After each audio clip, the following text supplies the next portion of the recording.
Qui d'abord annulation à concert maintenant attend que bateau pour vous rappeler moi papa chéri et ça que moi bon au moni et ça non bien te liboso ya omona pas patrimoine il y a mboka na biso ya musique congolaise lokola papa chéri oyo orchestre na ye ba pimila e visa. D'accord. Vraiment il ko wana senga ki bakonzi surtout ministère de la culture faut battre le wana s'il faut ba comme na point que il y a ko réduire nombre c'est plus mieux qu'il y a ko pimila batu visa. Pour artiste le roi JB Piana asa incarnation ya musique congolaise. Donc c'est-à-dire image ya République démocratique ya rumba congolaise. Donc asa monto bako pimele visa té. D'accord. Ndama kamba visa bino ba mise minka ba la ba visa so moni ba ferré, ba ji ba continuer dans le kamba ko ba visa, ba fabrikas ba la ba visa, mais du côté fallait pas comment on aura visa la rapidité par rapport au nabino. Parce que ça na batu na ba za kuna. Tu habites kamba batu? Oui. D'accord. Oh. Bon temps on a le bar il y a ferry qui ont un bateau ils ont que ba sala que ferry azo ba visa te ba main noire bato lo bango ke o main noire ezate ngana lo ba na puis na confirmer na tanga ba kombo ya bato ba kombo na tanga e komaka tina point que fali azo ka bato na ye mon tunnel roi ya marabout aboua ki langa malade et puis ba kangisanga BG Manda nazoloba nazana maman naoloba eloko esalaki na yebe eloko wana parce que moto batindaki po asala eloko ndenge wana aza grand frère madame nanga héritier kokoma kolakisaka na télévision te question batunye makambo ya feri alakisa rage na ye on dirait ça problème c'est comme si héritier azaki ouvert non eza question ouverte soko tali tant batunye makambo bafali aluki ndenge ya kodéfendre mais na makambo ya feri aleli yango rage héritier oza maître te un maître à se prononcer à bout na TVT zela nanu na oyebisa ye héritier aza maître te maître à se prononcer à boité. Maître à la maîtrise de soi. D'accord. On moto à la force naïe.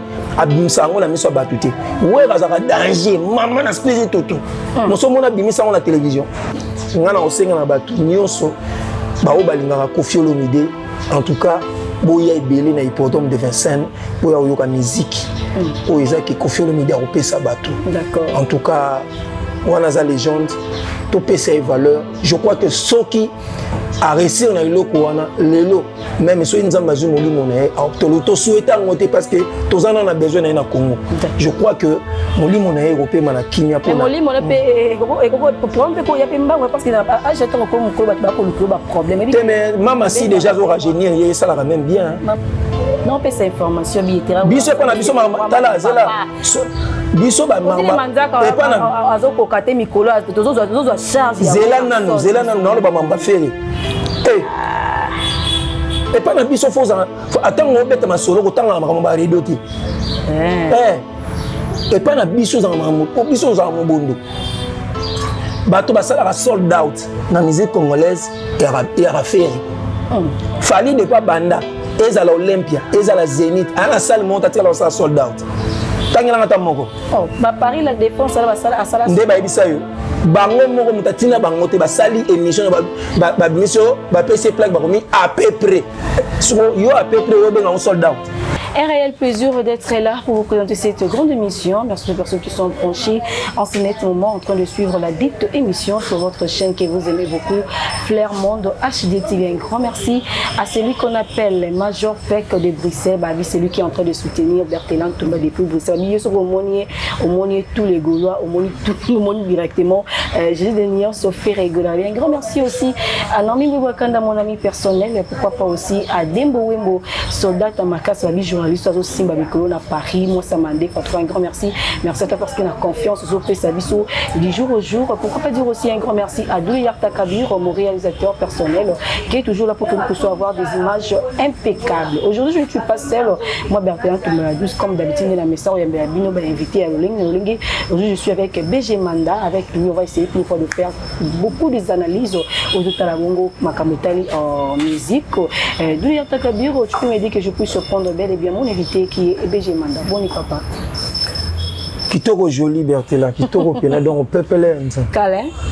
Ah, yo me bois ça ngai. Te na ye bois qui ça, c'est bois qui ça. Eleng no be ngwana. OK, ma belle, eleng on nyon. Eleng no ngwana ga ndi okendeli wa. Ah. Boni ba activité tozo bunda na ngula nzambe, to bunda. Nzambe osunga biso tozali et puis tozo continuer. Tozo continuer toujours. Nicolas, tu as toujours une information, il y a ma question à Lingala. Na sala magazine nangai. D'accord. Indu Samag yango tozo bunda malembe ba partenaire pe o ba roya ba moni ke wi ba o soutenir boulot na biso toza wana. Ba difficulté zate non, ba difficulté so na bi ke ba difficulté zate zali. Mais sauf que na roya tena banda ko itala na télévision ki buna bono. Il faut étaler pour attirer moi mon nga et nazara bongo te. Na zana confiance ya Moussa na nga na confiance ya Nzambe et puis na yebi ke lobi aussi. Journalisme ça passe oui. Ils ont toujours passé. Il y a toujours passé. Moussa la facile les étés et n'engé le bas papa chéri l'homme doit se battre. D'accord. Nous allons se battre tu yebi ke lobi aussi. Comme on compte sur le jeu du combat papa chéri, c'est l'actualité que nous devons commencer avec ça parce que tout le monde dirait actualité papa chéri ils ont bougé net aussi bon pour mettre un concert les souteurs qui prévu pour le 10 mai na salle ya gymnaste mais aujourd'hui concert on est qui annulé donc on qui d'abord annulation à concert wana attend que bato pour vous rappeler moi ndam ben moi ndam na papa chéri et ça qui au moins bon au moni et ça non bien té à liboso ya on n'a pas patrimoine. Il y a mboka na biso ya musique congolaise lokola papa chéri oyo orchestre na ye ba pimela visa. D'accord. Vraiment eloko wana senga ki ba konzi surtout ministère de la culture faut battre eloko wana s'il faut ba comme na point que il y a ko réduire nombre c'est plus mieux que ya ko pimela batu visa. Pour artiste le roi JB Piana a incarnation de la musique congolaise. Donc c'est-à-dire image de la République démocratique, il y a rumba congolaise. Donc on a monté bako pimele visa té. D'accord. Déjà na maramba visa ils loko oyo et zo tchabiso na ba morceau dur et o eza que to za na ba problème na poto ya maramba ba combattant siko to komi na ba problème sur maramba ba visa. Mais na kati on TBG manda makamba visa bino ba mise minka ba la ba visa so moni ba ferré ba jiu ba koti pena likama ko ba visa ba fabregas ba la ba visa mais du côté fallait pas comment aura visa la rapidité par rapport on a bino parce que ça na batuné ba zaka kuna yo bité ni kamba batu oui. D'accord. Oh, bon temps on a le bar il y a ferré qui est dans la bateau, ils ont que salaire qui ferré azoba visité main noire bato le bar que main noire ils ont ngana le bar na puis na confirmer na tanga ba kombo ya bato ba kombo na tanga et comment na point que fali azoka bato na ye et mon tunnel roi et marabout aboua qui l'a malade et puis ba kangisanga ah BG manda nazolo ba nazana maman na oloba eloko esala ke na yebe eloko wana parce que moto batindaki po asala eloko ndenge wana aza grand frère madame nanga et puis abenganga pour opesa nga concert binanga ki koleki so leki na TV kotanga ba komba batute oui.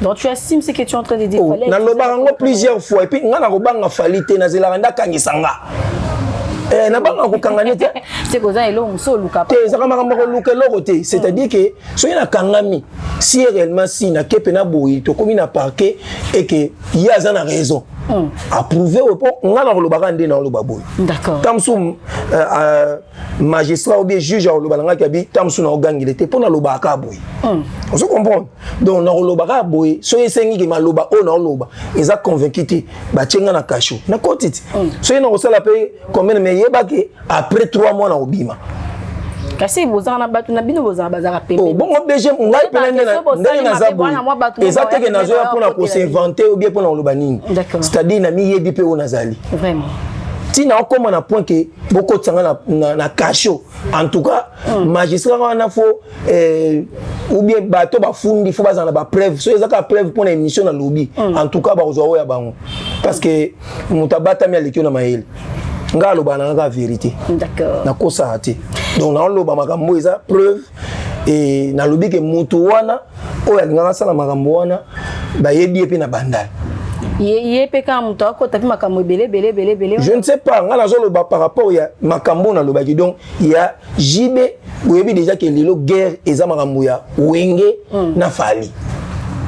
Donc tout le monde a makambo to sala makambo ba concert sur ba bête qui s'occupe bien qui solidarité concert. Est-ce que vous avez dit pourquoi il fallait pas solliciter JB ba solliciter Oueraté Koffi Olomide? Tu peux nous donner les raisons parce que tu as raison si les lots hein. Parce que bango des jeunes de bazana baza artiste au bazana con fali na poto za na concerté ozui Ouera JB Koffi Olomide fali na poto na concerté net à la date ni abeta mko ate pour l'année 2025 même Mikolo kaka kani tozolo ba ki fali na poto za na ba concert. Si, na ba date. D'accord. Donc c'est-à-dire qu'il fallait ça na concerté et au tali déjà batumi ni sa toana na tangi Koffi Olomide JB Piana Weranson pour natanga ferreté. Natanga ka misa toana. Déjà bazana ba concert na poto fali ana concert na poto te. Abeti ba concert pe mingi. Na lobby na loba na pesa explication par rapport à concert à solidarité. Oye déjà bongo Nanda qui mettre Chourambo Malobi que oui, bah 50 $. C'est faux et archi faux. Tu as vu que le gouvernement a besoin de bon, mais il y a le artiste va 50 $, et ça le coûta. Bah on va le dire que conseil, bah artiste va bétuana, bah je vais être infronté. Si réellement si, et ça m'a le coûta et ma ramouya Ophélie. Je crois que mon tologo a ouera, to jibewa, yebi que oui, na un concert na poto. C'est bon, mais je crois qu'il y a un avantage, il y a un visa pour les musiciens, pour les musiciens live. Je vais banda musique qui kala. Vous comprenez? Avantage déjà et aux alawana. Fallait na calcul na ça évidemment que ba vieux wana ba ozana problème, il y a visa donc so ils que ba beta live ba ozoba visa. Pourquoi mettre le nom de Fali na makambo? Na yemi makambo na loba. D'accord. Vous comprenez? Les analyses na sala. C'est-à-dire que fallait yebi que y a un concert na poto te. Déjà pour ya ko beta Ouera na JB, ils ont maman na promotion pour na ba concert na bango, na ba Koffi Olomide. Ils ont déjà promotion pourtant on beta na so on pesa message que na concert jour tel. Bat ba oyet. D'accord. Vous comprenez? Ils ont déjà avantagé pour la promotion na bango ya ba concert ba beta. Et puis ils ont avantagé na ndenge que baromema ba musicien ba 50 ans suke ngala on 30 musiciens ba pesa bango visa. Déjà ba ko faciliter ya visa wana. Or fallait que ndenge orchestre ne mobimba. Concert wana. Azena orchestre ne mobimba. Mais ce que so mais mon toloko a ready. Est-ce ready mes meilleurs orchestre ready a beti na ba musicien ya poto bendi bango ba beti ba accompagner. Mais bango tant bazolo ba ke oui ba benga ki ba artiste non, c'est faux et archi faux. Et puis place fallait azali a olingate que oui Koffi Olomide azala, Jiba azala, Ouera. Pour montana moto abandé ko commander na makambo wana c'était Fali. D'accord. Vous comprenez? Na ba Charles Tabo ba ki zengi wana ba marque Tabo bango tout. On met en likolo hein. Te ba bato ba pesa ba le long des aboyi bato bazo contribuer na destruction ya musique congolaise. Oh eza papa na bango. Ba bato bazaki ba bundi po ba telemisa musique ya Congo. Mais bana bango aujourd'hui Marc Tabo na Charles Tabo parmi bato ba détruire musique à Congo. On peut dire communicateur presque besoin parmi bato détruire musique à Congo parce que bien dit beaucoup créer ba polémique. C'est ça que soit polémique na lobby eza polémique ni bien na lobby vérité. D'accord. Akas. OK donc le cas yam pas ça pour toute question ya bongo ngala za na analyse à bidon te. On dit mutu muso ya na analyse à bidon. Eza wani to mo ebisa que héritier le ki fere na oyemba. Oze imbécile bendeni. Et banandeni. Bo faire le héritier na makasi. Niveau exact. Oh tout ça la bien. Mais ça ma fanatisme était. D'accord. Donc héritier yemo ya bige munda fula et se faire. Nzembo oya ya vena biso Elliot Bundum. Héritier yebi munda. Bon héritier outi na ndako nzemba liboso ba noyema et puis na grand chanteur wa dali pilier ya wenge maison mère. C'est fait rigola. Héritier yemba ba nzembo ya ba examen ou ya ba JDT. Oyoka ya bima grand chanteur. D'accord. Vous comprenez? Mais nzembo o marka o ezake lelo. Tout le monde ba mona dimension ya ko yemba héritier. Ezaki nzembo wana ya nostalgie. Ya vient la l'autre Elliot Bundombe na pese mbote depuis Canada. Vous comprenez? Donc biloko musu photo biso ndi mutokolo bango vérité. Eza ko flatter te. Mais soyez pas comme on le croit que bobu to bomba la vérité na sa messa. Eza sous normalité. On se comprend. Donc, héritier, Aza, bon chanteur, grand chanteur, mais si on commune à point, tant que le baralikambuya, faire à l'équipe, il y a dimension, il y a intelligence en musique. On a tout à tembe, on dit il va quoi essayer. Et ça, n'engue na auto mona makambo auto sala, neti elo héritier auto sala wana. On m'a dit mutu so aza maître. Tant que maître, c'est-à-dire que aza na maîtrise. Maîtrise de soi faut zalaka. Vraiment. Héritier comme à la télévision tes questions ba tourner maramouya faire ala qui sa rage na yé on dirait ça pas problème. C'est comme si héritier azaki ouvert. Non ça que soit ouverté. So tali tant ba tourner marambo ba fali aluki ndeni ya ko défendre. Mais na makambo ya faire aleli en rage. Héritier ça mettre té. Un maître à se prononcer à la TVT. Zela nanou na oye bisaye. Héritier ça mettre té. Maître se prononce à boité. Maître a la maîtrise de soi. D'accord. On dit moto a la force naïe. Abimsa on a mis sur batute. Ouais a danger. Maman a spirit tout. Mon son mon a bimisa on la télévision. Et alors va vient sur Blaise Boula là. Yuma on salanate. Alors peut impression de gaza indusa. Yuma. Moi t'es héritier à mon subino. Ngai na reproché bonité. Jamais. Nga si na loba déjà que héritier bengi abengi o ba Charlie Mpaka bengi o ba clash mais oya ki ndingo azo mona ngolo wande ke ko finga abi ya pakizaka ba pique te ya ngona lobi te eza ko piquer c'est que ya ki ndingo pa ndima ngoko eza ko piquer siko ya ki ndingo la tsango lo wande eza jour ndeni po tanga communauté. D'accord.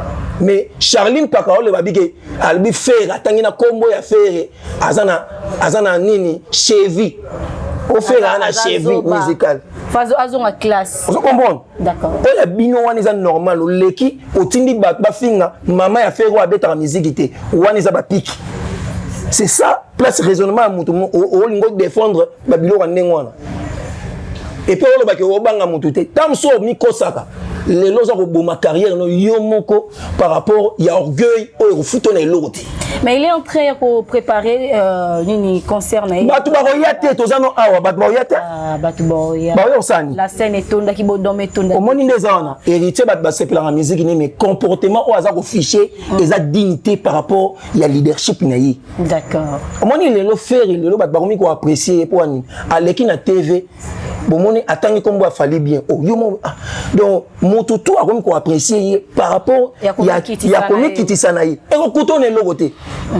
On se comprend. Yo lingo boudé o kansa neti so tangi kombo ya faire on do fuli faire mo bosse ni moto abimisa on a mis so batu se faire wan et puis le là faire tozano awa héritier ko zo bouton na musique mais oui au moins là on a jolo banana ngape na ancêtre na makambo na yebi makambo na loba ngana journal chroniqueur na yebi makambo na loba. Ça fait 20 ans. Ça fait 20 ans on a ça la chronique musicale. Donc tes propos. Oh, na zo lo bangout. Alors zo bouton na musique. Alors comprendre que les longs des abouti ba jiben fali na faire ba aussi ça succès na ba onde abimi.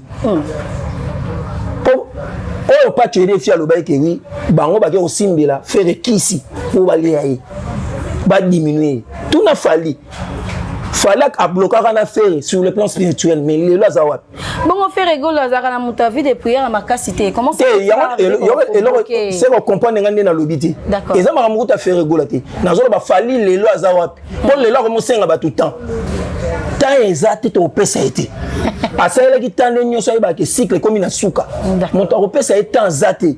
Ah ils ont nous combat on mbolo combat on nani aki na nani. Il prépare déjà son concert pour Luanda. Nani. Fallait pour pas. Combien de fois à Salam Piaka? Attends, on va Luanda. Et alors, comment qui m'a stade de France? Azong la bissoire, on double stade de martyr. Et ça, on a mon change en Wazate. D'accord. Vous comprenez? Donc, c'est-à-dire que on a musique, artiste, qui zeng la musique. Ah, mais bazo boyende ngwana ya kofinga. Na fingi tena lobby azami kizengi na musique. Vous comprenez? C'est-à-dire que kizengi mayele ya musique ezate. Mutaimba no totino déplique aleki, déplique Pomba, grand chanteur de mon pays. Mais bah avoir la boîte kenda de père na déplique. Mais déplique ce que mayele était. Yo mona déplique imbi na totine. ayembaka nzembo hymne national namoni kuta autobimisa titre nzembo kombo nango kimi autobimisa clip moko asika non ya ye moko bimisa je crois 2 jours avant-hier je crois na bosani titre nzembo. D'accord. Donc tout ça bakoti ba beti déplique pomba officiel en tout cas pour la clip na bosani titre nzembo kitoko. Vous comprenez? Donc c'est-à-dire que ce qui déplique au monde qui intelligence ya koyembela moko ezawana. D'accord.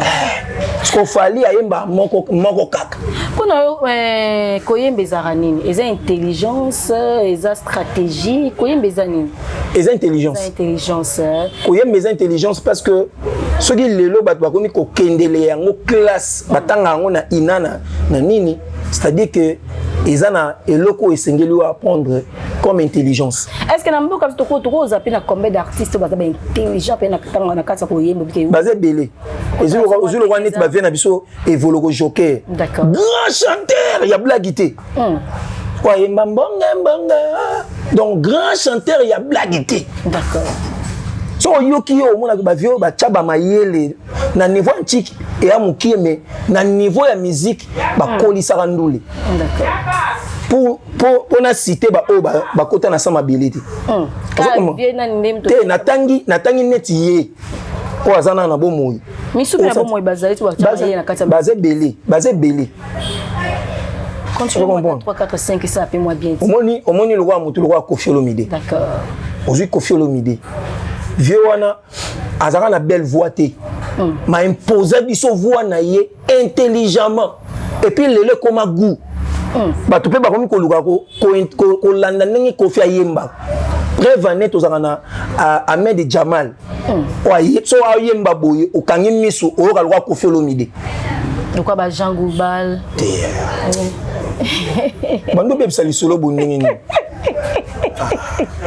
Pour venir biso o kansala wa net na ningina finga isiko. O bezala ngo bongo te. De yarta kabiri ya. Na lobite que vient biso Jean Goubal aza faux chanteur.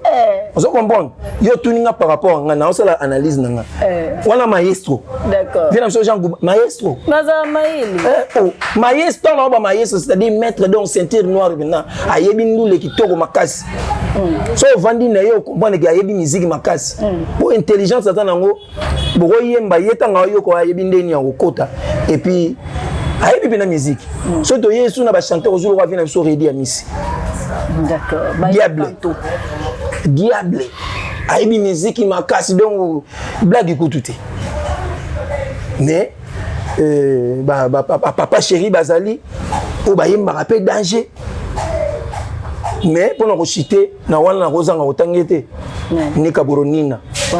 Le padre moto ya Yambo. Nika Boronina. Le padre moto ya Yambo. Bobo Maraye. Moto aligara bangotu. Nika bo kombo na buka ngami ngolo bani. Kasi kombo te ba kombo tu ya le padre. Jésus de nuance. Entre directement la chanson Amour illusoire, ça fait déjà 3, 4, 5 jours, je crois. Jésus Beta déjà ma casse, déjà tout le monde déjà qui est dans les bons, 2 millions et quelques vies. Théo on est affaires le bac, ça va roboter hein. Pour battre musu bana ba robot na bango. Oh, basala mama ba robot. Mutu kuta ba robot wolo ba robot. Akomo kene kutu malemba, kene malemba. Ba robot nde ba robot na ye bango pa na bango ba robot ba télécharger des ME coquille. Ozo mone ba tsamana ya ba tusu ba solo. Ba robot na bango ba 1 million na site bien. Analyse ni ko ça d'abord par rapport à clip. Et analyse ça que déjà Amour illusoire et Zanzembo yo faire la même biso ngana obenga on voit sans interdit. D'accord. Dans sens nini. Musique ya yeli biso eza musique lelo na artiste na biso congolais peut-être bato eza que oyo ngai na koyo ko luba na ebité ba mususu fo ba prouver biso par rapport à musique o na loba o site au mona à part Papa Wemba paix à son âme ou avoir ko sa musique ya ndengwa. D'accord. On se comprend. Papa Wemba nde to yebi musique o ya sala wana ou akende na biso bete la biso pe na ba rythme ona artiste wa beta ayembara na piano ponze mona beta mi na piano. Regarde-moi et Emmanuel Makina na ba violent. hein ba guitare wana ba tchaka ba boui ba violon ba ni mais oyo ba violon là ba piano mais oyo siko eza siko ke guitare basse na piano monte betaki et puis faire amemi biso na dimension oyo tout le monde est d'accord nango. Gare mon oyo charisme lo kandi mo ya Céline Dion ya kala. Ya ngone lo wana za pena à côté siko pour na convaincre ba na musique européenne. Faut pas comprendre que tout royo ti bandako kumisa ba kosa biso awo fali aza meilleur artiste musique francophone. Pour yemba en français. Le quoi faire à yembi français bien et puis félicitations parce que l'artiste fait Barbara ça français bien tout consomme les problèmes non exactement question on moni question il y a bato bazo confondre des temps sous classe na musique. D'accord. Vous comprenez c'est hollandais li artiste américain et belo bazana yebsanga ba o batanga ba classe za banani. Même ba 50 cents soit to kumisa bango banani wana bango nyeso so hollandais li bango au mona ke bazaka ba voyou. Et le coup la zana talent naie, le coup la bango industrie musicale est avancé et tant que producteur a joué et puis les lots bah comment bah milliardaire banane yo ko yebisanga le coup bah Snoop Dogg ba Snoop Dogg wana ba voyou ya ko saranate tant que on ba niveau ba ntiki na bango ba atam sous diplômé. D'accord. Mais le lot ko kansené que pour so tangi classe aux diplômé héritier wana a auto so diplôme siko mais façon ya raisonnement na ye o auto diplôme pourcentage à ma casse makambo auto le bana TV la type sote que oui que intelligence ya diplôme na ye wana ils azaki pina mayele. Parce que mon toit a maillé les fois y est baraqué. Au moins, dans la musique, il faut y avoir devant battu. D'accord. On répond de faire éteint. On va devant battu. Il faut battu balingayo. Il y a une émission à faire étant na parcours balobini que faire à ça l'hypocrisie. Vaut mieux que tout ça la hypocrisie na télévision que obimisa rage na yo na télévision. Pour n'a pas sepela comportement. On se comprend. Bah ouais, rançon batira jamais relaxé que azana haine envers mutu. Bah jibem piana. Alors la vérité mais du moins place nous au monde pina que azongi normal. Aujourd'hui, Robin Mondi, vous comme toujours de votre côté, qu'est-ce que concerne Naye, il est par exemple en mois de juin, toujours même date Nabino je crois. Est-ce que vous avez moi soutien de votre part parce qu'il par exemple il a besoin bon, ngana ngoloba loko la komi ko reconnaître mikolo. D'accord. A komi azongi na nzela comprendre que aza mwana wingé ba pese la chance. D'accord. Vous comprenez, ba pese chance. On a besoin de la carrière, on a musicien ou à Romema. Et bah, c'est chance. C'est tout. Malgré toi, tu chantes tes côtés Fali, pour comment tu chantes côté Bagolo et ça. Non, même à Moussendi Moura, il a fallu à l'équipe de clasher sur lui. Pour na moni ayembi banzembu ya faire. Donc, koyemba banzembu ya faire. Déjà na degré wana na comprendre que az artiste az capable de interpréter même banzemba maison mère oyemba bien pour ngai pena ya koloba ke excusez Robino na chamboye atala convaincre ngate mais du moins musique na ya salango na ba générique na ye na ba bilba ba rythme akende na biso wana et bimisier et convaincre batu ba te bimisi batu. Je crois que topé ces chances pe na ndenge ya musique kaka ezala kaka ya kuyoka ye quoi.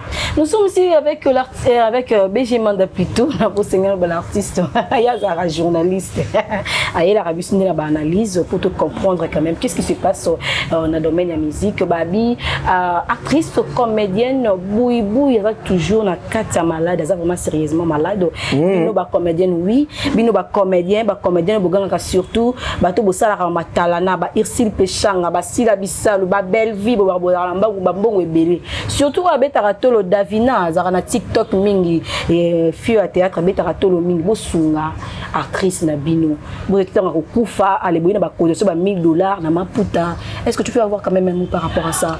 Mais boui aza artiste on a sepelé l'année makasi na ba comédie na ye surtout ba gag de ba ndoko sala na ouais, Koufa nani mona kitambo nani Pouloulou. D'accord. Donc vraiment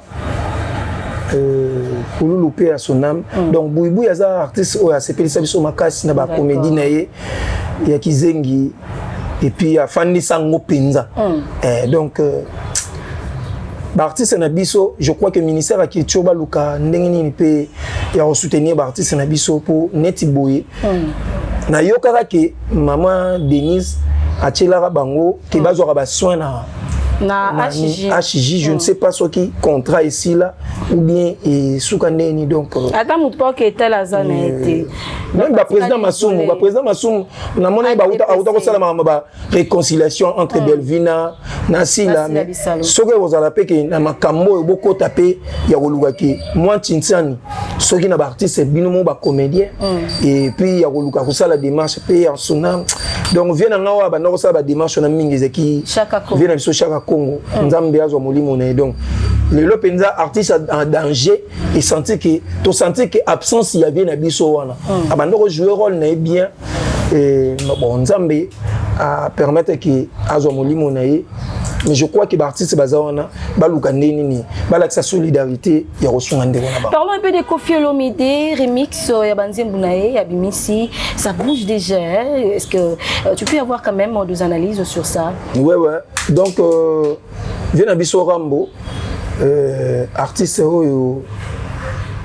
et donc ça a plaisir les lots photos protégés ça tellement patrimoine pas seulement la musique congolaise mais la musique africaine pour sali trop et puis na âge naie oyo azokende ba 70 ans il faut to battre là pour baza mingité oyo baza ba comité na ba âge naie baza toujours sur scène baza toujours sur scène donc c'est-à-dire que il faut to protéger et puis to peut essayer valeur wana surtout kazana ndé na moni asali remix wana sali bien et salinga bien na moni na ba TikTok niveau challenge baza ko sala ngo et vraiment hippodrome ngana osenga na ba nyonso ba o balinga Koffi Olomide en tout cas boya ebele na hippodrome de Vincennes boya oyoka musique o ezaki Koffi Olomide a opesa bato en tout cas wana za légende to pesa valeur je crois que ceux qui a réussir na iloko wana lelo même so nzamba zu molimo na to souhaiter ngote parce que tozana na besoin na Congo je crois que molimo na européen na kimia pour molimo na pe problème ko ya pe mbango parce que achetant ko ko ba ko le problème mais mama si déjà zo rajeunir ye ça la même bien mama si tant ko tala ko to yona mwana bozara na ba problème te ko tala mwana nde aza impoli avec tata na yi au moins biloko mususu monte le baraté que papa za na moi ni ba problème non au moins biso toza ba bantu d'accord ba bantu to koli na habitude papa to respecter bango makasi vous comprenez quelque soit bana to koli sa bango ba français mais to e barake papa za moto ko sakaneti d'accord papa za moto biso ro blaga na yete eza ndenge moko likambo ndenge to na opesa conseil na leki na biso didiston biloko moso osala ngo po yokisa motema papa na bino motema pasi mais yebaka ke tango osala ngo lelo papa abino kozala peke ayoki motema pasi to souhaiter te Koffi Olomide atika biso mais tozoloba par rapport ke ekoki kosala mabongo vie pas ko supporter te po aza mwana alingaki mingi ego akozwa pe choc moko boye esali ke lelo amemi na liwa Didison dans un courage à pousser na pemena cercueil ya père naï babeta na déjà ba 12 né lo tozolo baté biloko mususu tango zo sala rango il faut se rendre compte que papa na biso sakoli makambo ya mama na bango na papa ils étaient été vous comprenez ils ont makambo étaient été awa mama na ya tindaki bandeko ne ba ya kozwa biloko kuna ke aboye ke bazu la biloko na ye na kata lopango faut bazu la ngo libanda Koffi Olomide a expliqué à mon émission oyo bande konaso ba David Mombele ba yambaki a expliqué yango alobi ke ndeko na ya mwasi donc asali makambo ndenge message oyo bakomela ki bazula biloko na bango libanda ya lopango or Koffi Olomide abikutu te voazula ngo na kati po na ndenge ya respect azaki quand même mwasi oyo babalaki motu ki kota na kati ba tie biloko na ye ke mais tango bango basala ki bongo ezaki po na retirer déjà attention et puis tango bandoko filmango ba filmango na intention nini et puis ba publier ngo na intention nini c'est-à-dire que bango ne ba yeba ke loko ni ba osala po ba filmango pe ba publier ngo eza côté mama lia On se comprend. Donc ça Koffi Olomide te mudu batuna ba filmer puis ba publier on intentionné. Mais peut-être maman ali amona net Koffi Olomide arabesa et ko zo danser pour comme ça. Non. Non, yore le monde ebisa yo. Ba danseuse na ba chanteuse, ba basi le roi basi nyonso. D'accord. On se comprend. Et ça moi si muso ko zo ebina bo kutaki azaki na balabala. Moi si ko to ozui ya ndumba ozui na boîte. Et puis au bali au moni moi si on a sérieux avant d'avoir respecté donc yo lingolo ba ke moi si on a par exemple danseuse moi cité ceux qui ont répondu à critères nyonso esengela ka moi c'est libala ba musuku to ezako to ke moi si ezaki atangi na ba classe mais a ko vana ndaka libala te donc ma libala les amanga mususu to luka ko diminuer batute ya oloba ke pour wana zaki danseuse pas à la danseuse c'est ça musala biso nde a to zoka ba danseuse le quoi ndire nini mais na poto danseuse azam eza musala afuta maranango afutela ndako et puis a survivre na mukia zozwa on se comprend donc to zoka bango te lokola bazabi be iloko pamba non yoko za ndeko no ya na yo ya moi subeleki na yo neti ngai leki nanga zaka chanteuse aimba musique gospel donc yoko lo baloko balé ara chanteuse mo qualification na chanteuse wana ozo elo wa ndire ke moi sandumba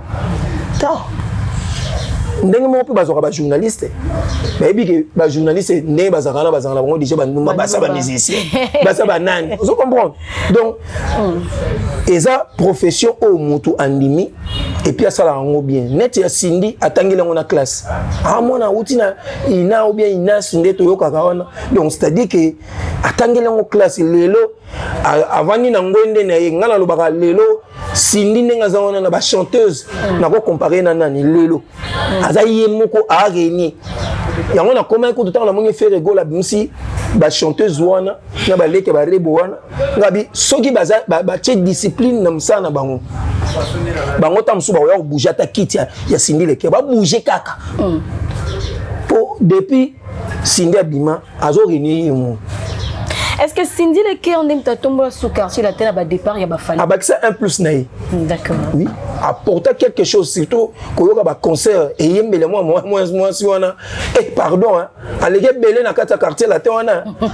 Vous comprenez? Allez belé na contribution naï. Mais azo ko étouffer ba musicien non ba musicien ba pe mon pépé ba musicien ba yeba pe tango lo baka étouffement et lingo lo bana tout d'abord ni. Donc c'est-à-dire il y a quand même dans la place dans ça étouffement bon ba musicien ba kozonga moi sima donc yende ka muntu a kozwa koyemba makambutu ba musicien bazaka wana ba bomba ni par rapport de Koffi Olomide na ko bimisa musicien na tango kala siko otango lobi lelo nde toza boto yebi comment on nani ba benga nani J3 oh bah auto yemba nini wana to yebi ndeni na Eric Sim non bah auto ça même J3 je crois ah comment on nani Monique Luka Combo JR33 ah voilà bon to yebi ndeni non c'est-à-dire tant on ba ki ba obimisa ba musicien te baza ko étouffer bango eloko na eloko biloko mususu il faut to yeba ngo ke eloko na eloko ezaka na tanango Koffi Olomide aza stratégie ana stratégie na ye abimisaka bato alelo bango tu bakoma ba ingra ba falio ba bimisa bango lelo baza ba ingrat elo ni laxike ba o wana peso ba bimisi lo ba ozala ingrat baza ne concentré na mambandi eza makamba concentration te tozolo ba makamba ingratitude même ezala ba vina biso sam Chintu ye wana akomo manquer même Koffi Olomide respect ma bossa ni kasaki mwana musala pa na ye parce que Koffi moto abimisa ezaka ye il faut tous à la rappel na ba respect il y a ba ancien président na biso to ba grand frère Mikolo d'accord net tu viens na biso Sam wa ya Sam aga Mikolo ya za na besoin ba respecter mais a respecter ba respecter ba Koffi Olomide te pourquoi quel que soit Koffi Olomide kozama biso lelo to yebi ke oui leki nenga za wana ya ko kozala asali mabe mais tanga oloba na yo ovanda penye est-ce que yeso alekisa likamwana ngesani et échanger bien le côté mais il y a quoi répondre d'une manière insolemment et ça et loko yo nde on a apprécié quitter so écoute moi na Koffi Olomide moi zo répondre tellement ma bébé bon aussi et ne biloko tozo lobate biloko mususu so moi na Koffi Olomide a répondre à tela répondre té net nani Didiston non Didiston a répondre à papa bango banga o ezuité o yo ba pic wa challenge asala na ye ya osala ba jeton par rapport à Koffi Olomide mais par rapport yebi bana nyonso ezara so ezaki papa zo ki deuxième femme ezara toujours bon surtout na ba basi so ezaki ba yokani bien en tout cas ba koma lokwa bambanda ezaka nango bongo ezelo ka sikate vous comprenez mais ezaka dignité et quand ndengona. Parlons de ING Arena de Ferrego, on ne peut jamais finir l'émission sans avoir que nous puissions parler de ces concerts au Betamabon le 7 juin. ING Arena, donc billetterie, les Londres Abou. Vert et les cailloux est belé, tour en total à qui. Ba grise, ndambo, mais ba vert et dominé. Ba grise, ndambo. Oh, yo talaki na, otaki croquis moyen ndeni. Natalaki na live, ba ti croquis sur TikTok, ba grise, na ba vert né on les arabatu ba sombité non. On a beta biloko dadi mo la pamba. Dadi mo la sopi makasi. Oh, licencié. D'accord. Moi maele. Mais à Betizamba. Donc c'est-à-dire que bisonde les londes tolo bana bino boyi bazo fongola nini balcon. C'est-à-dire balcon ya suka nde ba fongola lelo o eza que billetterie nango e fongwama donc o mususu wana donc tu biso déjà des aboso o fongoli ka nzungu kaka ya ING. So fongoli ka bo nzunga sold out. Sold out. Bon, on peut doubler. Bon, souvent na biso ba Gaulois, ils ont dit que to beta mo double. Mais sauf que ba Gaulois ba commissi biso na po on ne sait jamais. Trop tard pesati. Non. So ba somba ki bien ndenge zara tour à liboso wana. Bon, omoni elo onyo so fo yeba ke lelo nde to zaboye concert à liboso ils arrivent toujours en plein. Bon, au moni nengo kenanga wana. Afalo na ngala lingaka air mo boye. Eh on tala seka o journaliste a seka mis comment boloba air mo tout que ka BG. Yo ko yebisanga siko ke ntango oloba ke musique ezonga dana poto tanga falite. Mais biso to yebi ke c'est. Te zela nano to solola. Bino nyoso boyebi te. Yango na okena yo tango oloba aneza falite. D'accord. Siko après falina banda obeta na poto. Après Falina, ben obeta na poto. Ferrego là ekozo. Deuxième tour. Comprendre ce que musique n'a ne zonga quitté. Musique n'a zonga quitté. Musique zonga pas Ferrego. Non Ferrego là obeta deuxième tour. Après Ferrego là obeta Didas. Neto moni ba mission so ba obeta. Falita ba obeta na ba obeta na sima. Baba na liboso numéro 1 2. Azala numéro 1 ba faux chanteur oyeba raté. Na Congo faux chanteur à liboso o ayemba en autotune. C'est Fali.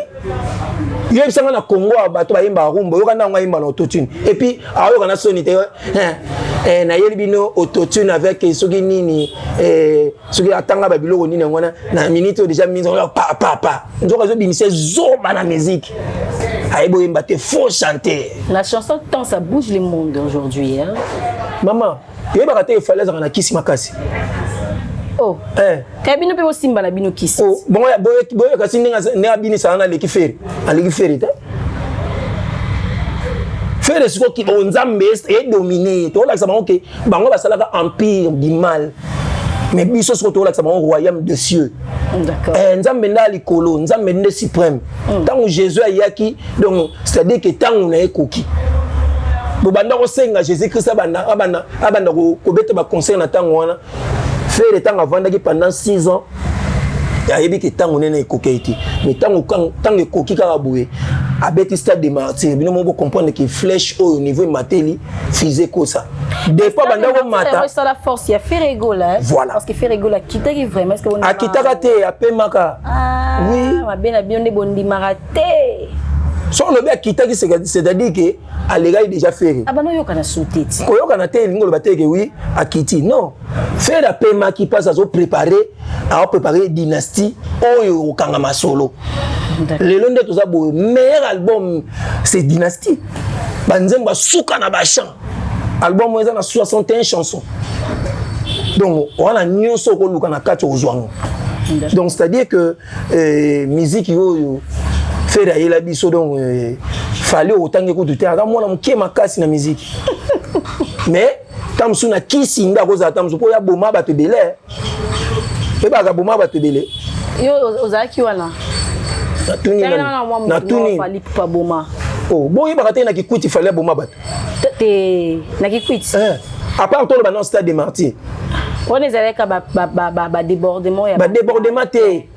Courir katani pour bazo bima bo bani atani. Est-ce que ba kenga pe na linganga na sala crise jour ya francophonie ya suka ya Ferregola. Oui que débordement plein sur les que ça remonter. Place ni. Na stade des. Yo za place ni. Na za ki na ba benga ngoni na o za likola na ba gradin. Ah te tout fume et ngaso yebisinga le bag yo oyokinde te okoka inde somote. D'accord. Omoni to confondaka moi na stade de martyr. Sur le binanga que tout fume rose les arrêter. Ezana mu pepe anyamo ezana kati. Po ba omoni na ba plein nyos to sali. Plein o les gars ba léopard ou ba sala léopard kuti moni kitaka na set. Ba plein o sala mana ya danger. Oyoka ba kufa. Bakufa te. Vous comprenez? Mais il va falloir que ba makufi na stade. Ndeni. O étouffement te ba ko sarabino. Eza ba Mike Kalamba na expliquer ngoke ezaki étouffement te. Nga na expliquer yango. Po o mona mutu a la crise. Yo monsko tala mutu a la bango tu basali crise ya ndenge moko.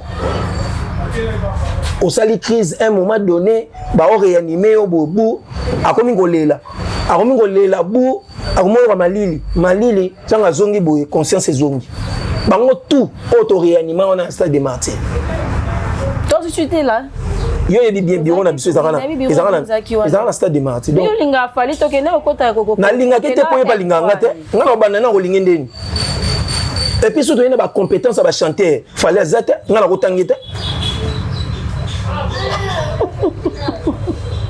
Tala muta komi pena na point que atina babwa ke lo malade na nenga musique et bi bakangisa yo so ngai na vandi bona lo linga mutandengwana et à part kutu wana bomela ngana encore putain on azana na linga la facile o joana mutu na bisote lo wana zanga mutu na te funa la kisipango na banga kete na zela kenda kangisanga et puis bazala makasi ya kobimisa bilongi ke yo muto kangisinga mais j'aime to zana na posa na yo pardon makala mikolo e komi so bakangi bon kuna bazala raté.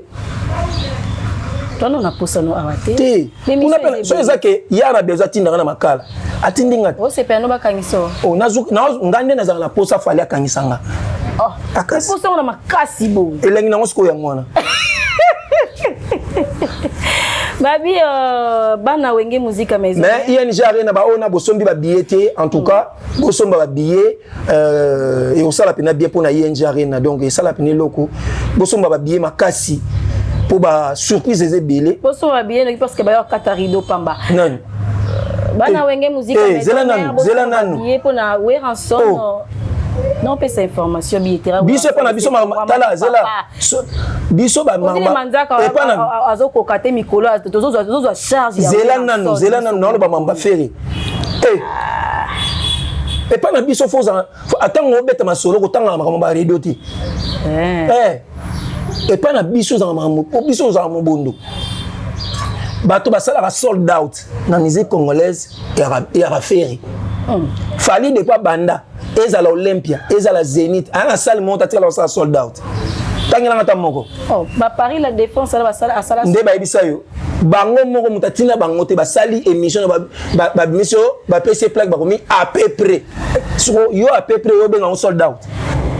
Artiste à Liboso Menabiso mon soldat c'est ah yem na mot hein chance ya za na mot mais biso ba to sala ka to réalisera sold out biso tondi ça et puis to prouver ba benga biso sala mo keto betango double au vient biso de la forêt de la finda zo ko betango le 18 octobre to sengi na batuni so bazala on billetterie c'est fongama ki e fongami lelo e fongama lobby le 13 donc billetterie bo somba ba billet et au sala peut bien.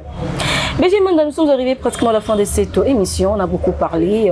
Un message de la fin pour tout ce que pour Mingi Zaka ke bosomba billet ING Arena avec Ferregola Jésus de Nyons, le padre Motoya Monika Boronina, grand prêtre idéologie, ndalegi bango tout. Nous avons colonisé musique.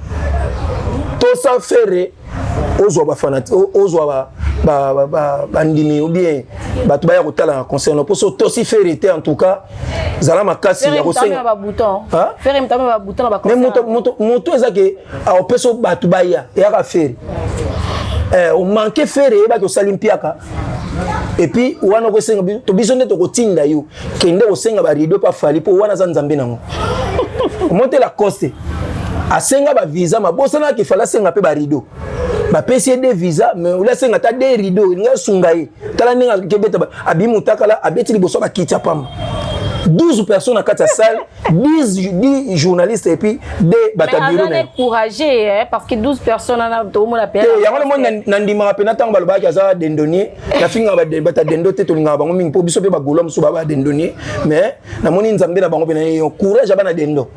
Donc na comprendre que bana dendo ba mama na courage ko sala te pour la cause à l'accès biso. Ah te courage na muto pena sala les vidéos cha pena bo micro. Papa, ata ba yuba odasang. La foi te. Foi nini kiti ozomona obenga on foi. Oh, ke bon mabati. Oh, makamni on bana biso. Mais combien de la souka émission to yito kabwa la biso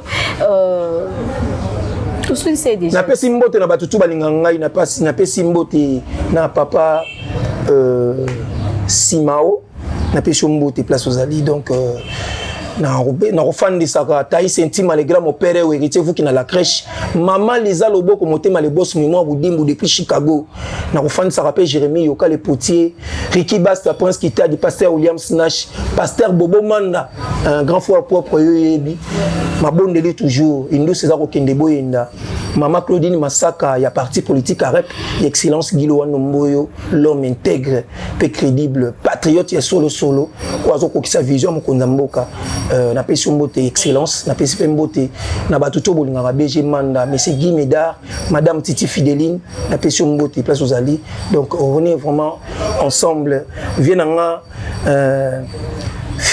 vienanga Philippe na pesi mbote place batuto bolinga BG Manda Gigo Machuda Star Mboka na pesi mbote ou bientôt obimsepso nzembo titre moko Niameki la Real de Madrid na pesi mbote puis na robosa na répéter Nana Kabena balobi guerrière ya osaranaté la gauloise avec G majuscule ya deux fois d'où les dialogues toujours kitoko. Merci à toi BG Manda parce que je reconnais quand même notre invitation. Merci à toutes les personnes qui nous suivent avec beaucoup d'attention soutenue. Merci à Flermond et à Dimbourou plutôt. Merci à toi aussi, à Major Peck de Bruxelles. Merci à toi. Moi Major Peck Jean-Thomas Kassa. Balobi général à Bagolois. D'où il y a tant cabine c'est une émission. Pour le moment il y aura BG Manda comme émission qui est musique. On se retrouve prochainement même chaîne mais avec un nouveau numéro. Bye.